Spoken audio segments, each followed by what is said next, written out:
The room felt prepared, not naturally, not casually, deliberately. Chairs arranged in a way that made everything look balanced. Voices low, controlled, waiting for something to begin. The kind of setup that doesn't invite conversation, it delivers conclusions. I knew what it was the moment I walked in. Not a gathering, a decision. My parents were already seated at the front, side by side, posture straight, expressions composed like they had rehearsed this moment more than once. My brother stood near them, relaxed, confident, exactly where he always seemed to be when attention mattered. The golden child, the one who made it. At least that's what they believed. "Good you're here," my mother said as I stepped into the room. We wanted everyone present, everyone, of course, because moments like this needed witnesses. I took a seat without saying anything, not rushing, not hesitating, just observing. Relatives filled the rest of the room, some curious, some already aligned, all waiting for something important to be announced. And then it started. "We've made a decision regarding the inheritance," my father said, his voice steady, measured, like he was presenting something logical instead of something final. Inheritance? The word landed heavy. Because it wasn't a discussion, it was already done. "We believe it's best if everything is transferred to your brother," he continued. A few heads nodded immediately. Agreement, approval. "Predictable, he's proven himself," my mother added smoothly. "Stable career, consistent growth, responsibility." Each word placed carefully, each one reinforcing the image they had built around him. "And it's important that what we've built stays secure," my father said. "In capable hands." Capable, another word, another line, another quiet comparison. No one said my name, they didn't need to. Because absence can speak louder than anything else. My brother shifted slightly, not uncomfortable, just aware of the weight of the moment. "It's not about choosing sides," he said, his tone measured, almost rehearsed. "It's just what makes sense to them, to the story they had already decided was true." I didn't react. Not because I agreed, but because I understood something they didn't. This wasn't about him, it was about perception, and perception can be very expensive. "For years we've supported both of you," my mother continued. "But results matter. Results." Another quiet line, another careful cut. "And we can't ignore reality," my father added, reality. Their version of it, the room settled into that idea quickly. Conversations forming quietly, relatives leaning into it, reinforcing what had just been said like it was obvious. Because from the outside it was successful son, uncertain daughter, clear choice. Simple, I sat there, still, quiet, exactly how they expected me to be. Because reacting now would have made it about emotion, and this wasn't emotional, it was structural, and structures don't break from reaction, they break from truth. "Do you have anything to say?" my mother asked finally, her tone calm but carrying expectation. I looked at her, then at my father, then at my brother, not with anger, not with disappointment. Just clarity, because everything they believed about this moment was incomplete. "I'm glad you've made a decision," I said calmly. That caught them off guard, not visibly, but enough. Because they expected resistance, defense, at least a question, but calm changes things. "We just want what's best," my father said. Of course they did, based on what they knew. And what they didn't know was everything. The conversation continued after that, but it didn't matter anymore. They explained their reasoning, reinforced their choice, made sure everyone understood why it made sense. And for the next hour, they built the same narrative: my brother's success, my uncertain path, their fair decision, all of it carefully structured, completely believed and completely wrong. I didn't interrupt, I didn't correct them.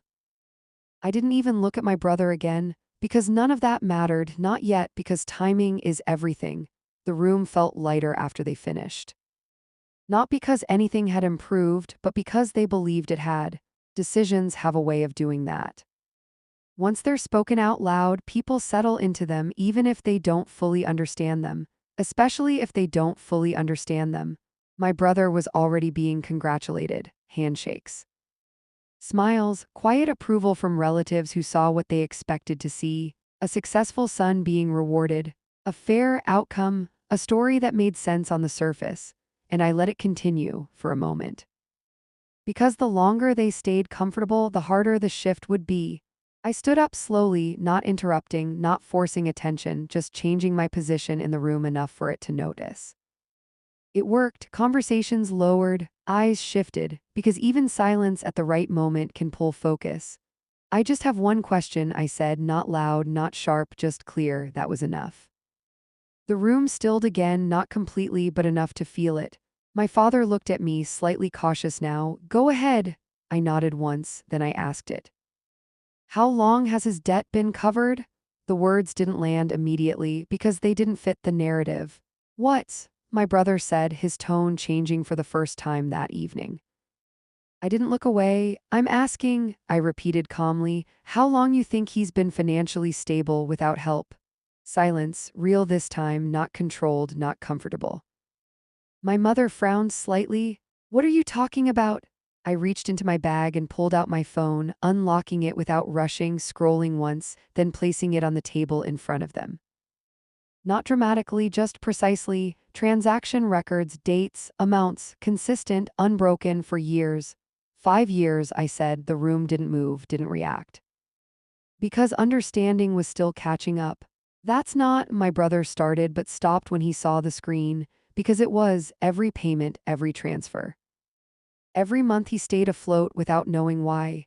You didn't know, I asked him. He didn't answer, because now he was seeing it, not just the numbers, the reality behind them. My father leaned forward slowly, his expression tightening. Where did this come from? From me, I replied, simple, direct, unavoidable. That's not possible, my mother said quickly. It is, I answered, another silence, longer, heavier, because now the structure was visible. You've been paying his debt, my father asked. Yes, for how long? 5 years. The number stayed in the room because it changed everything. My brother stepped back slightly, like distance might help him process it faster. Why didn't you say anything? He asked. I almost smiled. Because it wasn't about recognition, I said. It was about responsibility. The same word they had used. Only now it meant something different. You let us believe, my mother started, then stopped. I finished it for her. You believed what was easy. Silence again. Because there was no argument for that, no defense, no version of the story that worked anymore. I thought you were doing fine, my father said quietly, but now his voice didn't carry authority. Just uncertainty? He was doing fine, I replied. Because of you, my brother added. I nodded once.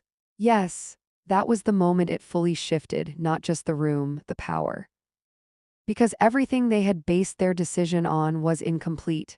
You made a decision, I said calmly, looking at both of them, based on what you thought was true. No one interrupted. Because now they were listening. I didn't correct you, I continued, because I wanted to see how far that assumption would go.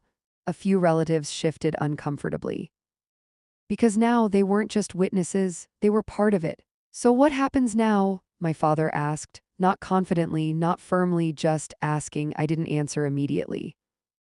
Because that question mattered, not for me, for them. Then I said it. The payments stop. The words landed harder than anything else because now this wasn't about the past. It was about what came next. My brother's expression changed instantly. What do you mean stop? He asked. I mean exactly that, I replied. You can't just, he started. I can, I said calmly. Because I could, because I had, and because I was the only reason things had worked the way they did. You're serious, my mother whispered. Yes. Another silence, complete. Because there was nothing left to question, nothing left to deny, nothing left to control, they gave him everything. Because he was successful, because he was stable, because he was the safe choice. But what they didn't realize was that his stability was never his.